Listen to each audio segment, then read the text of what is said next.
The girl who refused to speak, a courtroom twist. No one saw coming. They say silence speaks volumes. But in a courtroom, silence can be used as a weapon. A gloomy courthouse. Reporters shouting. Flashing camera lights. We hear murmurs. People whispering. That's the girl from the fire. She hasn't spoken once. A teenage girl, pale, in handcuffs, is escorted past the press. She doesn't cry, doesn't look up. Her name is Alyssa Grey, 17, foster child, now defendant, charged with the murder of her foster father, Gregory Grey. She hasn't spoken since the fire that killed him. Not to the police, not to her lawyer, not to the court. The only thing she held onto when the firefighters pulled her from the blaze was her sketchbook. Gregory Grey, CEO, known philanthropist, community man, found in the master bedroom, burned beyond recognition. She was the only one in the house. Prosecutor, slick and articulate, she repaid love with fire, and silence with guilt.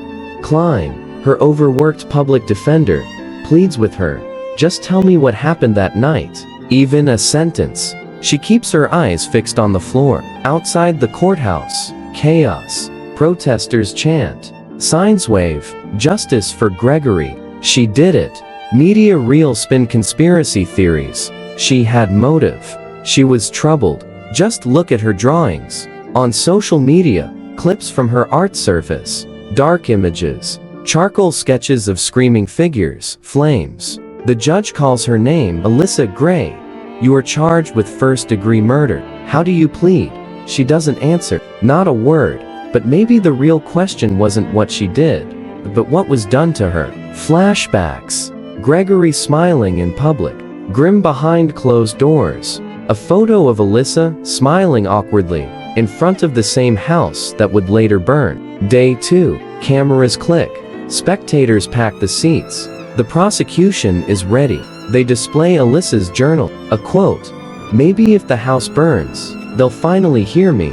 Prosecutor. She drew her confession before she acted on it. They bring in witnesses. Neighbor. She was odd.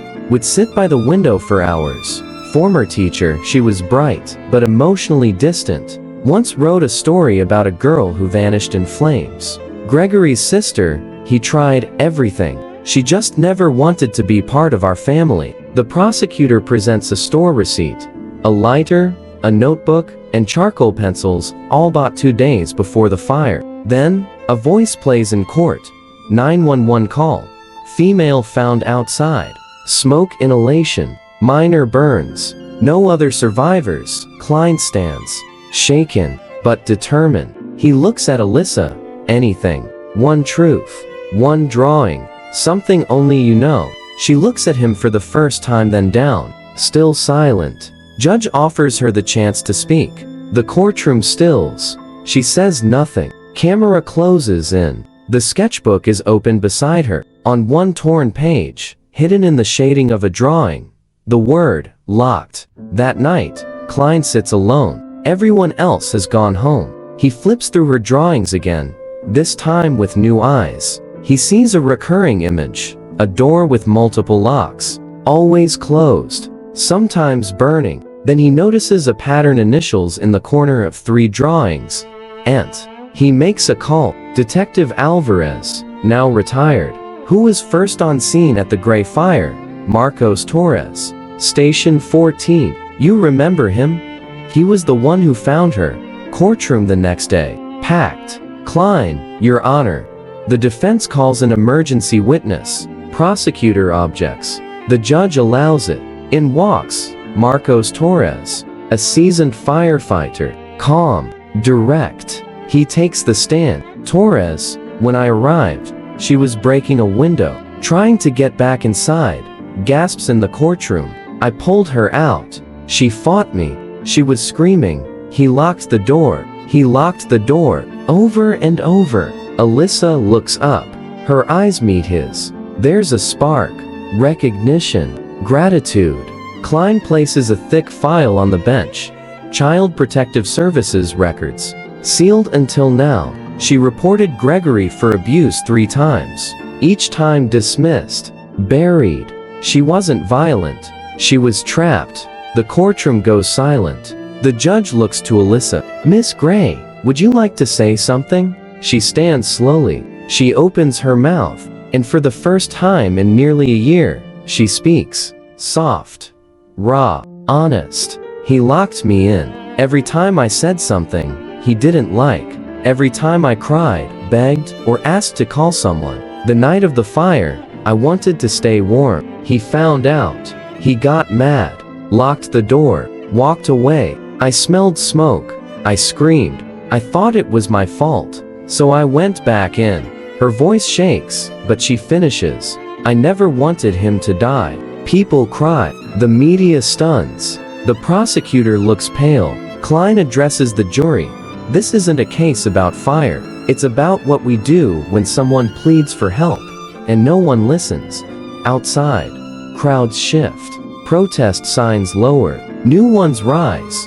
Bolivia Alyssa Silent Namarish turns to Klein, whispers, "Thank you," and she smiles. Final day. Anticipation builds. The jury enters. Judge, will the defendant rise? Alyssa stands tall. Foreperson, on the charge of first-degree murder. Not guilty. Tears. Shock. Relief. Klein leans over. You're free, Alyssa. She closes her eyes. Breathes. The judge. I hope you find peace. And may your voice be heard now. Outside, cameras flash. Reporters beg for a word. She doesn't speak. She doesn't need to. A girl in the crowd holds a sketch. A house. A girl. An open door. Words written in red. We hear you now. 1 year later, Alyssa stands in front of a room full of kids. They sit with crayons and charcoal. No one speaks. They don't have to. Her program is called Silent Voices. She kneels beside a trembling girl, hands her a pencil. You don't have to talk. Just draw until you're ready. That night, a letter arrives. I'm proud of you. Signed, her birth mother. Alyssa paints on a wall. She writes the words in black strokes. Silence is not guilt. Some stories begin when the courtroom clears. Some truths only emerge when someone dares to speak. Next time someone stays silent, don't judge. Just listen.